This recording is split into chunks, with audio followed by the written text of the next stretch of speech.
BA part second year की drawing की class में आप सबका स्वागत है। जैसा कि हम सब जानते हैं कि अभी कोरोना पीरियड चल रहा है, तो हमारी सबकी ऑनलाइन क्लासेस चल रही हैं। इसीलिए हम आज उसी क्रम में अपनी क्लास भी रेगुलर करेंगे। आज का हमारा जो टॉपिक है सेकेंड ईयर, उसके अंदर हमारा टॉपिक है प्रागैतिहासिक काल और प्रागैतिहासिक काल की कला। जैसा कि हम सब जानते हैं, आप पहले भी पढ़ चुके हो कि प्रागैतिहासिक काल आदिकाल से संबंधित है। आदिकाल यानी जिस समय हमारी मानव संस्कृति या मानव का उदय हुआ था, मानव सभ्यता का उदय हुआ था। प्रागैतिहासिक काल वहीं से निकल करके आता है। इसमें सबसे पहले हम ये देखेंगे प्रागैतिहासिक शब्द का अर्थ क्या है। जैसा कि पहले भी हम जान चुके हैं कि प्रागैतिहासिक काल यानी यदि हम इसका संधि विच्छेद करें तो संधि विच्छेद होता है प्राग प्लस इतिहास। प्राग की यानी पहले का और इतिहास जो कि इतिहास है। प्रागैतिहासिक काल हम उसे कहते हैं जिसका प्राग यानी इतिहास से पूर्व का काल। यहाँ पर हमें ये भी जानना आवश्यक है कि इतिहास क्या है और उससे पहले का काल क्या है। तो सबसे पहले हम ये जानेंगे इतिहास क्या है। इतिहास जैसा कि हम जब जानते हैं सामान्य भाषा में अगर हम समझें तो इतिहास वो है जो कि पूर्व में घटित घटनाएं हैं और जिसका हमें लिखित में प्रमाण या उसके साक्ष्य मिलते हैं, जिसका हम वर्तमान में अध्ययन करते हैं या पढ़ते हैं, वह इतिहास कहलाता है। और इसी से संबंधित है प्राग प्लस इतिहास, अर्थात प्रागैतिहासिक काल का अर्थ है कि इतिहास से पूर्व का काल। यानी इतिहास से पूर्व, जैसा कि हमने अभी जाना कि इतिहास वह है जो उसका लिखित में प्रमाण है, जिसे हम जानते हैं, समझ सकते हैं। लेकिन जो प्रागैतिहासिक काल है, इसका अर्थ है कि इतिहास से पहले का, अर्थात जिसका ना तो कोई लिखित में प्रमाण है और ना ही इसके साक्ष्य मिलते हैं, पर हमें इसका लिखित में कोई प्रमाण नहीं मिलता। यानी यह इतिहास से पहले का काल है, उसे हम प्रागैतिहासिक काल कहते हैं। दूसरा, अब हम देखते हैं कि यदि हम ये देखें कि इस समय की सभ्यता या मानव की उत्पत्ति और उसका विकास क्रम क्या है, तो मानव की जो उत्पत्ति हुई उसके बाद हम ये देखें कि पृथ्वी पर मनुष्य कहाँ से आया, कैसे उसका भारत क्षेत्र में उसने चित्रकला का फिर विकास किया, कैसे उसकी उन्नति हुई। इन सभी प्रश्नों के उत्तर जो है वे यह प्रारंभ से ही विवादास्पद रहे हैं। इसका कोई एक फिक्स जेनेटिक कुछ है नहीं। इसके बाद मानव जो था, जब इसने पृथ्वी पर जन्म लिया तो मानव ने अपनी रहने का तरीका क्या था। उनके पास कोई घर नहीं था, कोई एक निश्चित स्थान नहीं था, भटकते रहते थे आदि मानव और इधर उधर अपना समय व्यतीत करके अपना समय निकालते थे और गुफाओं में अपना जीवन निकालते थे, रहते थे, जंगल में भटकते थे। दूसरा, उनकी कोई भाषा नहीं थी। यह काल मूक काल था, यानी उन्हें बोलना भी नहीं आता था। उस समय कोई भाषा नहीं थी उनकी अपनी।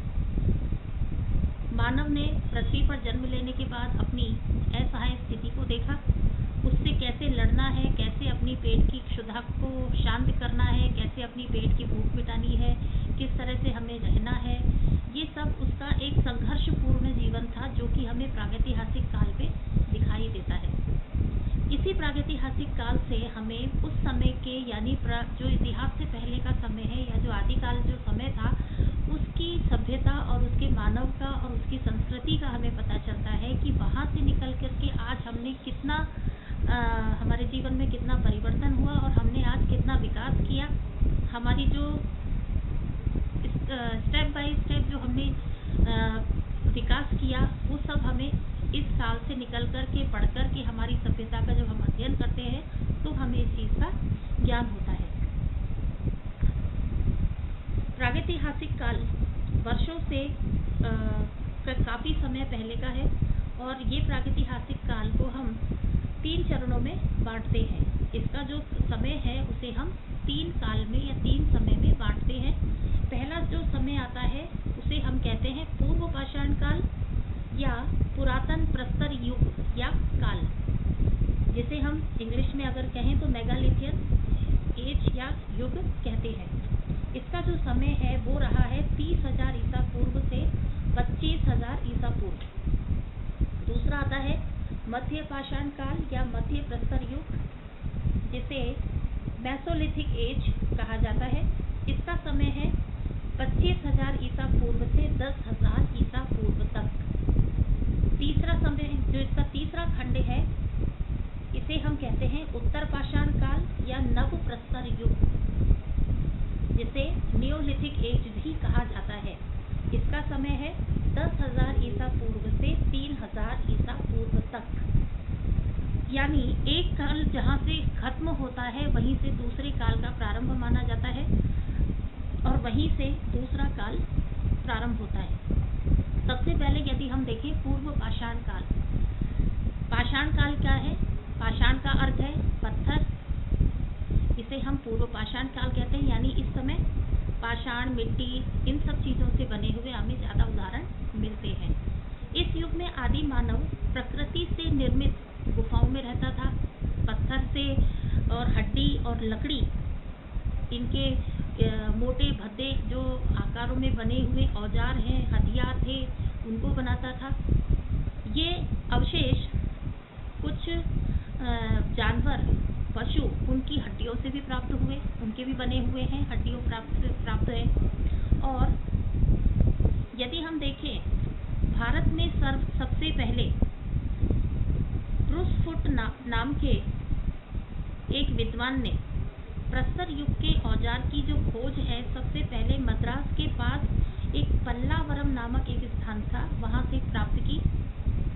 और इसके बाद अन्य स्थानों पर भी इसके उदाहरण मिले। इनके प्रागैतिहासिक काल में इनके अन्य स्थानों पर भी उदाहरण मिले, जैसे सोवा है, नर्मदा नदी के आसपास के जो क्षेत्र हैं या नर्मदा नदी में से भी जो खुदाई हुई वहाँ से भी प्राप्त हुए। और इसके अलावा साबरमती नदी की घाटियों से भी वहाँ से प्राप्त हुए। इसके अलावा उड़ीसा, मैसूर, मद्रास आदि भी कई ऐसे राज्य हैं जहाँ से भी हमें पूरा पाषाण या पूर्व पाषाण युग काल के हमें उदाहरण प्राप्त हुए।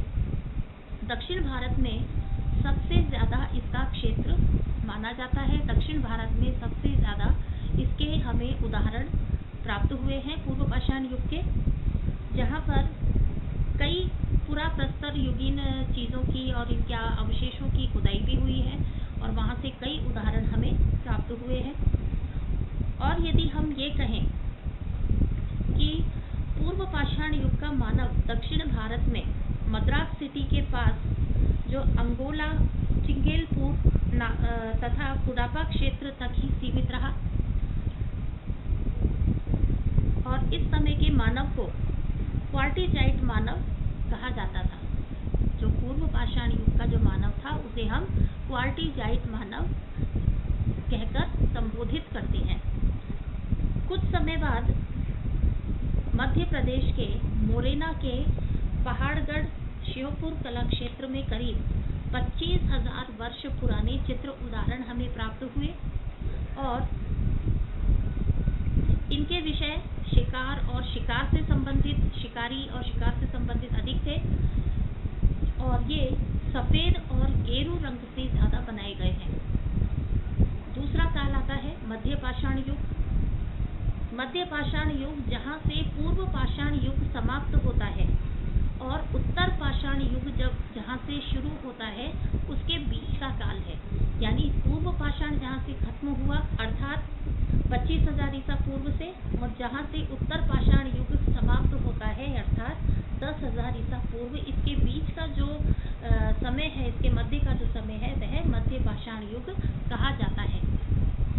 मध्य पाषाण युग किसी विशेष कला का संकेत हमें नहीं देता। इसमें किसी विशेष कला के उदाहरण हमें नहीं मिले, अभी तक नहीं पाए गए हैं। लेकिन ये समय उस समय के पुरातन प्रस्तर युग के जो आदि मानव का जो बर्बर जीवन था और नवयुग प्रस्तर के समय के जीवन का जो बीच वाला जो समय है उसका समय ये जाना जाता है, जैसे मैंने अभी बताया। और इस समय मानव ने अपने औजार और जो उनके हथियार थे उनको थोड़ा अच्छे शेप में बनाया, थोड़ा पूर्व पाषाण युग से थोड़े सुडौल हथियार यानी कुछ अच्छे में शेप में आने लगे, बनाए जाने लगे, और कुछ कुछ उन्हें ज्यामितीय रूप भी प्रदान किया। इसके अलावा उन्होंने कुछ मिट्टी के बर्तन भी इस समय में बनाए और उसमें कोशिश की, मिट्टी के बर्तन बनाने की कोशिश की, जिसमें वो कुछ सफल भी रहा थोड़ा। और मध्य प्रदेश, गुजरात, सिंध, आंध्र प्रदेश और कश्मीर आदि प्रदेशों या आदि क्षेत्रों से इस समय के उदाहरण प्राप्त हुए हैं।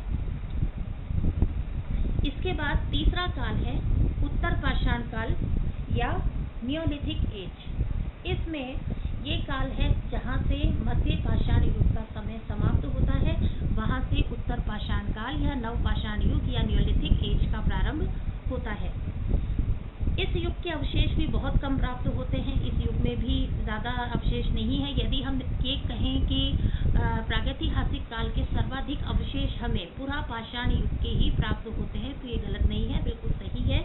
और जो भी उदाहरण इस काल के यानी उत्तर पाषाण युग के हमें प्राप्त होते हैं, उनमें से बेलारी क्षेत्र जो है उसमें उसके आसपास के जो क्षेत्र है और बेलारी क्षेत्र है वहाँ से ही अधिक प्राप्त हुए हैं। इस समय तक मानव पशुपालन, कृषि, खेतीबाड़ी करना, ये सब अपनी, और जो छोटे मोटे काम थे, उनके धंधे वगैरह थे, काम थे, बिजनेस, मतलब अपना उनकी जो जीविका का जो साधन था वह करने लगा था। और इस समय तक का जो मानव था वो कलात्मक थोड़े बर्तन, भांडे इनका प्रयोग करने लगा था, उनकी कलात्मक दृष्टि से वो थोड़े सुंदर होने लगे थे। और जो इस समय के जो बर्तन उसने बनाए वह बर्तन चाक पर बनाए, यानी यहाँ से उसका पता चलता है कि सभ्यता, मानव सभ्यता उत्तर पाषाण युग तक आते आते कितनी विकसित हो चुकी थी। इस युग का उसने एक गढ़ा हुआ गोल यंत्र हमें नर्मदा नदी की घाटी से खुदाई में प्राप्त हुआ। यहीं से दरियाई घोड़े और अन्य पशुओं के कुछ अश्मीभूत हड्डियों के उदाहरण भी, उनके अवशेष हमें प्राप्त हुए। और इसी काल में यदि हम देखें तो यहाँ की सभ्यता ये बताती है कि इस समय तक आते आते यानी पूर्व पाषाण युग से आते आते हमें यहाँ का जो मानव है, जो प्रागैतिहासिक काल का जो मानव था, उसने अपनी सभ्यता विकसित कर ली थी। वह अपने एक समूह बना करके एक गांव की तरह वो यहाँ पर आते आते रहने लगा था, यानी उसकी सभ्यता उसने अपने आप में विकसित कर ली थी। वह चाक पे बर्तन बनाने लगा, गांव समूह में बना करके रहने लगा, खेती बाड़ी करने लगा, पशुपालन करने लगा। यानी इस समय तक यदि हम देखें तो प्रागैतिहासिक जो मानव था, उसने अपना समाज एक उन्नति की ओर उसने विकसित कर लिया था। वह उन्नत समाज का सदस्य हो गया था और वह उन्नति की ओर प्रगति करने लगा था। इसके बाद इसी समय कुछ स्थानों पर जब खुदाई हुई, वहाँ से जब अवशेष मिलने लगे, तो उसने हिरौंजी के टुकड़े, एक सिलनुमा जो है, जैसे सिलबट्टा होता है उसके ऊपर जो रंग बनाने के लिए जो पीसा करता था, वहाँ से सिल के ऊपर से सिल और वहाँ से हिरौंजी वगैरह के इनके कुछ टुकड़े पाए गए, जिन्हें वे रंग बनाने में शायद काम लेता था या काम लिया करता था। और इसी समय कुछ पॉलिश किए हुए यंत्र भी मिले हैं, खुदाई में पॉलिश किए हुए यंत्र भी मिले हैं, जिससे ये सिद्ध होता है कि उस समय का मानव रासायनिक क्रियाएं भी करने लगा था। यानी वह एक तरह से, यदि हम ये कहें कि वहाँ से मानव की वैज्ञानिकता का भी हमें उदाहरण मिलता है, तो ये गलत नहीं है, क्योंकि इस काल में वह मानव पॉलिश के, जो कि सभ्यता का काफ़ी विकसित रूप माना जाता है मानव सभ्यता का, वो हमें इस युग में दिखाई देने लगी थी। इसी प्रकार पूर्व पाषाण युग का मानव कोडापा और मद्रास सिटी तक सीमित रहा, किंतु उत्तर पाषाण युग का मानव हमें सारे भारतवर्ष में फैल गया था और बेलारी उसका प्रधान केंद्र था। यदि हम ये कहें कि उत्तर पाषाण युग के मानव के हमें उदाहरण, यानी जब जब जिस जिस क्षेत्र में खुदाई हुई, जहाँ से हमें प्रागैतिहासिक काल के उदाहरण प्राप्त हुए, वहाँ से हमें नव पाषाण युग के मानव के लगभग पूरे भारतवर्ष में उनके उदाहरण हमें मिलने लगे। लेकिन बेलारी जो है वहाँ से सबसे ज़्यादा हमें उदाहरण मिले। इसका अर्थ ये है कि बेलारी उसका प्रधान केंद्र था। सबसे पहले उत्तर पाषाण युग के मानव ने ही चित्रकला का प्रयोग किया था, अर्थात इससे पहले के जो दो युग हैं, पूर्व पाषाण युग और मध्य पाषाण युग, इसमें हमें चित्रकला का प्रयोग हमें कहीं भी देखने को नहीं मिलता। केवल हमें इससे मिट्टी, पत्थर, इनसे निर्मित कुछ वस्तुएं मिलती हैं। उनसे मिले हुए इनके जो शिकार के लिए जो हथियार वगैरह प्रयोग लेता था, उनका हमें उदाहरण मिलते हैं, इनके अस्त्र मिलते हैं, हथियार मिलते हैं, औजार मिलते हैं, किंतु वहाँ पर कोई भी चित्रकला का हमें उदाहरण नहीं मिलता। चित्रों का जो हमें उदाहरण मिलता है या चित्रकला का जो उदाहरण मिलता है, वह केवल नव पाषाण युग में या उत्तर पाषाण युग में ही मानव का मिलता है। प्रागैतिहासिक काल का जो नव प्रस्तन युग का जो मानव था, उसने भारत में कई स्थानों पर अपने चित्रावशेष छोड़े। जैसे इस युग के जो प्रमुख उदाहरण हैं, जो स्थान हैं, उनमें से बेलारी, वायनाड के जो एटकल हैं वो है, सिंगनपुर, बुंदेलखंड, विंध्याचल की जो पर्वतमाला है, वहाँ से मिर्जापुर से रामगढ़, हरिहरन, बिलासंगरम, ये सब स्थान इस युग के प्रमुख स्थान हैं जहाँ से हमें चित्रकला के अवशेष मिलते हैं। इसके बाद कई विद्वानों ने इसका परिचय भी दिया हमें, इन चित्रों का।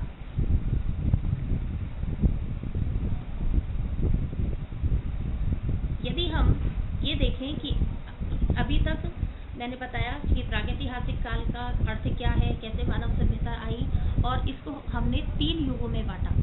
अब यदि हम देखें इसके जो प्रमुख क्षेत्र हैं, प्रमुख क्षेत्रों के बारे में यदि हम जानें, तो प्रमुख क्षेत्र में सबसे पहले हम मध्य प्रदेश के जो प्रमुख क्षेत्र हैं वो देखेंगे। मध्य प्रदेश के जो प्रमुख क्षेत्र हैं उनमें पहला आता है पचमढ़ी। ये स्थान मध्य प्रदेश में जो महादेव पर्वत श्रृंखला है वहाँ पर स्थित है। पचमढ़ी के आसपास लगभग कोई 5 मील के घेरे में 50 के करीब दरियाएं या गुफाएं जिन्हें हम कहते हैं, वहाँ पर ये स्थित है। और वहीं से यहाँ पर हमें प्रागैतिहासिक काल के चित्र अवशेष दिखाई देते हैं, मिलते हैं। पचमढ़ी क्षेत्र के चित्रों को जो यदि हम कहें उसे संसार में सबके सामने लाने का जो श्रेय जाता है वो जाता है डॉक्टर D.H. गार्डन नाम के एक विद्वान को जाता है, जिन्होंने सन 1936 ईस्वी में इन चित्रों के संबंध में इनके रेखा चित्र और फलक सहित एक विशद लेख प्रकाशित किया, जिसमें उन्होंने यहाँ के 15 से भी अधिक शिलाश्रय और गुफाओं की खोजबीन की और उनका विवरण प्रस्तुत किया। इसके साथ साथ कुछ यहाँ पर अभिलेख भी प्राप्त हुए, जिनके आधार पर उनका निर्माण काल, लगभग इनका जो समय है वो समय माना गया 9वीं से 10वीं शताब्दी। यहाँ पर एक स्थान है इमली खोह। यहाँ पर सांभर एक पशु है। सांभर पशु के आखेट यानी उसके शिकार का दृश्य है। यहीं पर भाड़ा देव गुफा, उसकी छत पर शेर के आखेट के दृश्य हैं। और महादेव बाजार, यह भी एक गुफा है। महादेव बाजार में एक विशालकाय बकरी का चित्र प्राप्त हुआ है, जो कि विश्व प्रसिद्ध है।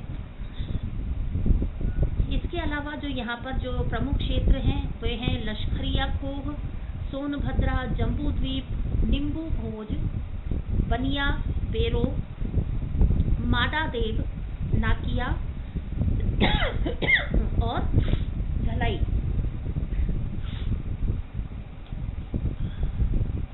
यहाँ पर इन क्षेत्रों में मध्य प्रदेश के जो ये क्षेत्र हैं, यहाँ पर पशु और पशु के आखेट, उनके शिकार से संबंधित ही अधिक चित्र मिलते हैं। यहाँ पर कई स्थानों पर सशस्त्र युद्ध उनके दृश्य भी हैं और आखेट से रिलेटेड भी काफ़ी काफ़ी चित्र हैं, नृत्य वादन से भी संबंधित काफ़ी चित्र मिलते हैं। इसके अलावा यहाँ पर दैनिक जीवन से संबंधित चित्र भी बहुत अधिक संख्या में मिलते हैं।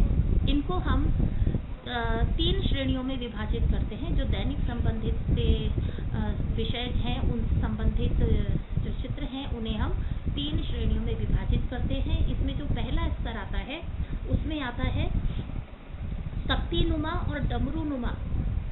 तख्तीनुमा और डमरूनुमा मानवाकृतियों को इनमें बनाया गया है। इनके शरीर पर लहरदार रेखाओं को दिखाया गया है, तिकोना बना करके डमरूनुमा बनाया है और उसमें लाइनिंग से उसको भर दिया गया है। और इन चित्रों में पीले रंगों की हमें अधिकता दिखाई देती है, यानी ये पीले रंग से अधिक बनाए गए हैं। दूसरा स्तर जो है, इसमें आकृतियों का रूप विन्यास बेडौल है, खोजपूर्ण और असंतुलित है और इनमें केवल अहेरिया का मतलब शिकारी से संबंधित या शिकारी के रूप को ही चित्रित किया गया है। तीसरा स्तर जो आता है, इसमें मध्य प्रदेश के जो क्षेत्र हैं उनमें तीसरे स्तर के जो चित्र हैं उनमें है ये आकृतियाँ कुछ स्वाभाविक दिखाई देती हैं, यानी नेचुरल दिखाई देती हैं। इनमें कुछ घरेलू जीवन और सामाजिक जीवन से संबंधित चित्र आते हैं।